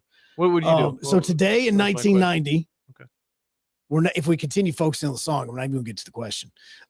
Today in 1990, Nolan Ryan threw his 6th no-hitter against the Oakland A's. Have you ever been to a game where a record or a major milestone happened? Sorry, I was reading a text from Steve. Sorry, he Steved me. Okay. So, have you ever been to a game where a record or a major milestone happened? Bro, Alabama, Georgia. What do you last year? Ryan Williams reaching up, extending over those Georgia defenders? No, I'm talking about an actual record.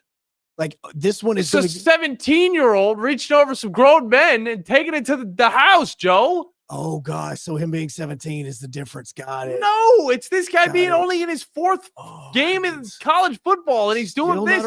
This is a milestone. No, it wasn't a milestone. I think it was. It wasn't a milestone. It was a great game. It was a great game by a wide receiver. Yes, he's 17. Fine.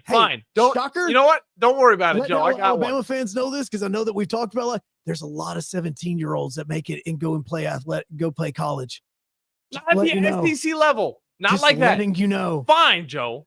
I'll take this back to 2014. All right? Cleveland Browns versus Tennessee Titans. Did you really want this? 28-3 going into halftime. Browns come back. Win that game. See? Biggest comeback on the road in NFL history. See, that's a real milestone. Josh Gordon, absolute beast. Brian Hoyer was their quarterback. Patriots legend. See, that one is a real one. You just had to let me get to it. No, I mean, absolutely. The Ryan Williams one is just a great game that you were at. That's a different question. Man, that's a totally different question. I slipped up on that Jerome Ford thing. I always think that he went to Tennessee. I get mixed up with Alvin Kamara. Yeah, Thank Kamara, you, Steve. Kamara You went to helped me Alabama there. and Tennessee. I think Tom originally told me that he was a Tennessee guy.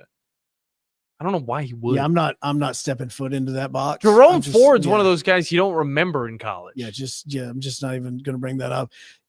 Sadly, I hate the fact that I was here for this, but July 12th, 2008, I was at Yankee Stadium when Alex Rodriguez hit home run 537 to pass Mickey Mantle. That's sick. I hate it. No, I hated every That's single awesome. second of it. I'll trade memories with you, Joe, so you can have an equally as crappy memory for you. I mean, seriously, I absolutely, I hate the fact, because I even have a picture of the Jumbotron when they put it up there. And I'm just like, son of a gun, why do I have to be here for this? Like, out of all of them, I don't want to be here for this. Screw A-Rod. I don't want to care and celebrate his milestones and the fact that he is passing Mickey Mantle. Hey, A-Rod. Do we know how great Mickey Mantle would have been if he would have taken steroids? Like, really, let's think about it. I mean, with all the other stuff that man was putting in his body just to try to get onto a baseball field. Man, A-Rod didn't do nothing. He didn't do nothing. No, he actually admitted it. Like, he had a press conference and everything. Not later on. I mean, he actually like admitted the whole thing. For the Rangers. But he like admitted it. Good for him. I'm He just was able to saying, live up. This isn't like a allegedly. No, there was a press conference. I just want to. Wasn't that man suspended for an entire baseball season? He was. I'm about to say. I was trying to back my boy A-Rod. All right. Screw A-Rod. I liked A-Rod. Again, I don't care how great he is on television and how charismatic he is. No, he screw him. He was a better baseball player than he is a TV talent. But that's like saying I was probably a better baseball player than I am a radio talent. But yeah, July 12, 2008, I was at Yankee Stadium, and it was right before the 08 All-Star game. I want to say this was a Yankees-Red Sox game, if I remember that correctly. That would make it that much more No, sweet. that was annoying because that was, and if I go back, go to the game notes, I want to say Manny Ramirez was facing Mariano Rivera and took 3 straight fastballs for strikes and just walked back to the plate. He pinch hit. He wasn't even playing in the game. He pinch hit, came up to the plate, left his bat on his shoulder, took 3 straight fastballs and turned right back around and walked right back to the dugout. If I remember that correctly. I remember. I'm okay with that. Look, Mariano Rivera coming out of the bullpen. If you talk about moments and things that you were there to see, that is one of the coolest things you were ever there to see. Yeah. That was one of them.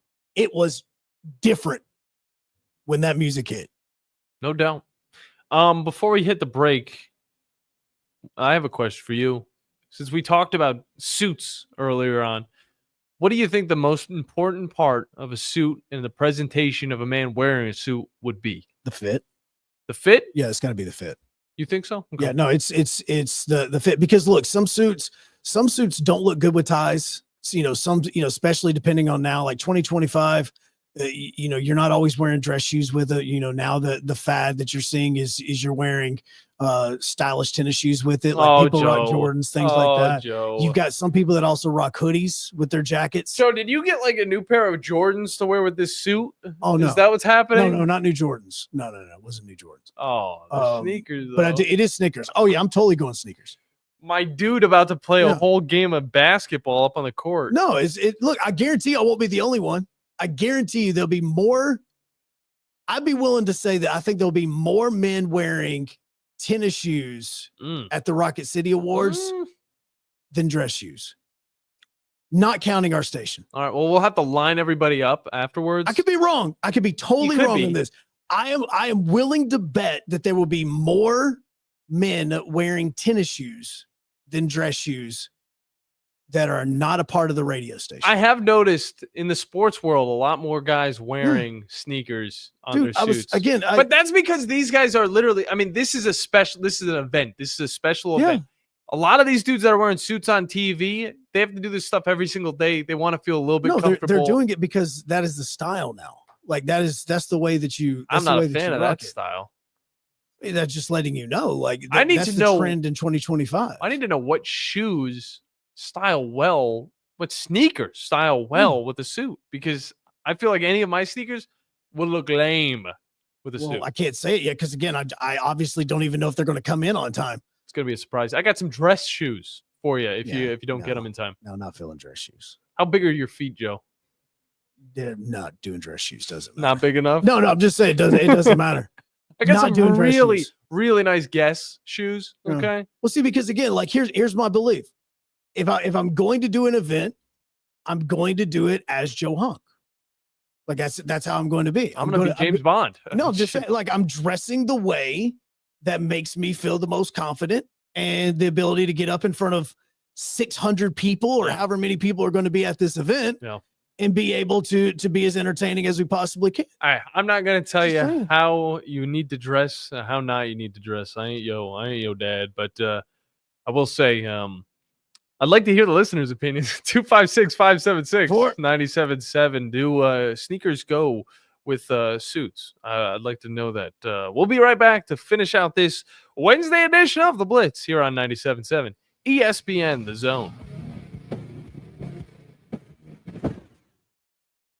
Phone lines are open now. 256-576-4977. This is The Blitz on 97.7 ESPN The Zone. The state's largest orthopedic group is growing to meet the needs of the patients in our community. The Orthopedic Center has long been the most trusted name in orthopedics in North Alabama. So as our area continues on the fast track, so does the need for premier orthopedic care anywhere and anytime you need it. TOC is proud to announce the opening of our new locations in Albertville and Hampton Cove, along with the grand opening of our newest office in Decatur. These clinics will offer the same high-quality orthopedic care you have come to associate with TOC, with the convenience of being closer to home. As a patient, your time is your most precious asset, and we recognize that at TOC. That's why we are also proud to announce the opening of our urgent ortho clinics to handle those bumps and bruises that need prompt attention. These clinics are available to care for acute orthopedic injuries with no appointment necessary. With 38 physicians, 20 centers of excellence, and now more than a dozen locations to serve you, TOC will continue to be the name you turn to for the best orthopedic care at the right time. Visit our website at visittoc.com for more information. TOC, helping you live a better life. Since 1983, Berkshire Hathaway, Rise Real Estate's Ann Adams has been your local go-to real estate expert in the area.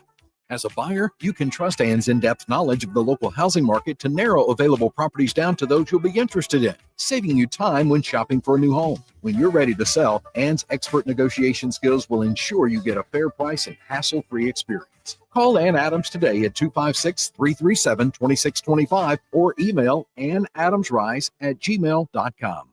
The company is Eagle Masonry and Insulation, but did you know they're also Eagle Landscaping and Dirt Work? Eagle can take care of all your landscaping needs, including irrigation, sod work, and planting, both plants and trees. On the dirt work side, Eagle can grade and build your pads, haul dirt in or out, and even do erosion control. Philip Love and his team can do it all for you. The website is the same, insulatewitheagle.com, as is the phone number, 256-755-1556. Give them a call and see what Eagle can do for you. Eagle saves you time. Eagle saves you money. This is Steve Moulton for Tellini's Italiano. Tellini's Italiano is located right in front of the Walmart, right off of University, behind the McDonald's. More or less catty corner from Topgolf. It's one of my favorite places to go to, and if you go there, you know what I'm talking about. If you haven't, you need to try the baked spaghetti, add a meatball. Also try the baked ziti with meat sauce, add sausage. You'll thank me. Save room for some pizzas and paninis as well. And don't forget about dessert as well. The best cheesecake I have had here in North Alabama is at Tellini's Italiano. Find out for yourself today. That's Tellini's Italiano, right off of University Drive in front of the Walmart. Located online at Tellinis.com. That's TELLINIS.com. Let's get some Tellini's tonight. SportsMed is the official team physicians of the Rocket City Trash Pandas. And if the pros trust SportsMed, you can too. SportsMed provides every service you might need for complete orthopedic care, specializing in orthopedic surgery, sports medicine, joint replacement, spine surgery, neurosurgery, and podiatry. And they offer their own brace shop, in-house full-body MRI, physical therapy, walk-in clinic, and so much more. 4 locations and on the web at sportsmedalabama.com. The Blitz with Joe Hunk and John Abraham. Weekday morning starting at 9 a.m. on 97.7 ESPN The Zone.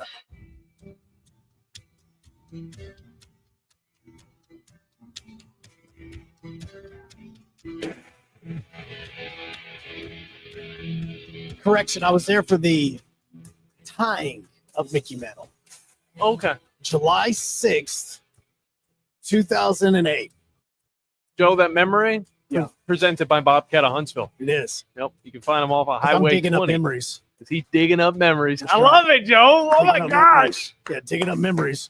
That right there is that's some gold right Yeah, there. now through the end of the month, if you go to Bobcat of Huntsville, you get 48 months, 0 interest. There you go. And you can join us over on June 27th because they're going to have an open house at their brand new location, again, on Highway 20, right next to that Redstone Harley Davidson.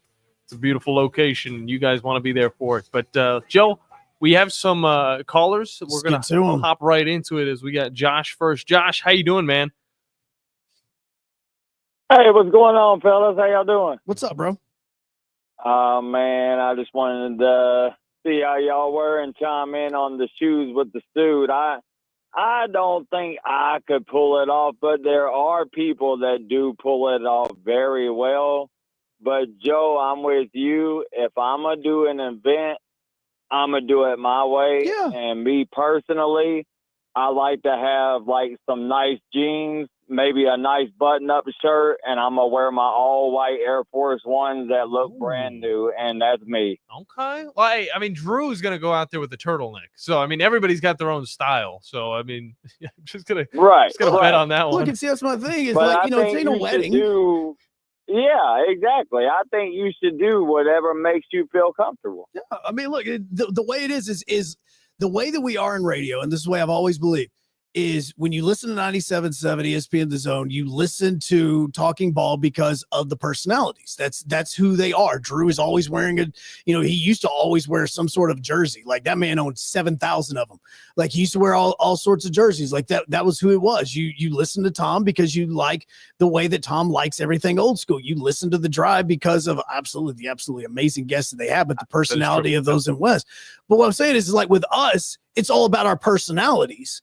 And that's what everybody gravitates towards. I listen to y'all because I love who y'all are, and y'all are the best show out there. Oh, well, thank you, sir. I listen to y'all every day for that reason, because I love y'all's personality.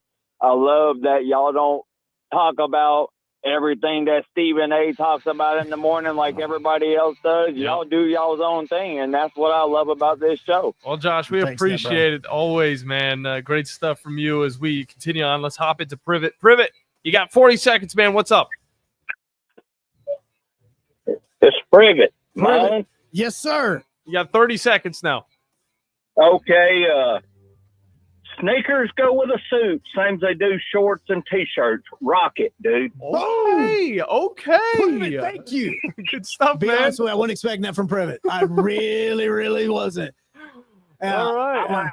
Yeah, See you, Privet. Good thanks stuff, for that. man. Boom. Making you feel a little bit better about your choices. I wasn't going to change. Yeah, you need the shoes to now come seeing in. them come in. I'm only saying, Joe, if they don't come in, bro, I got you. They're really nice dress shoes, man. No, not happening. All right. What size are those feet? Not happening. Have you ever turned your back on God? Have you ever absolutely known the right thing to do and just turned around and walked away in disobedience? I know that I have.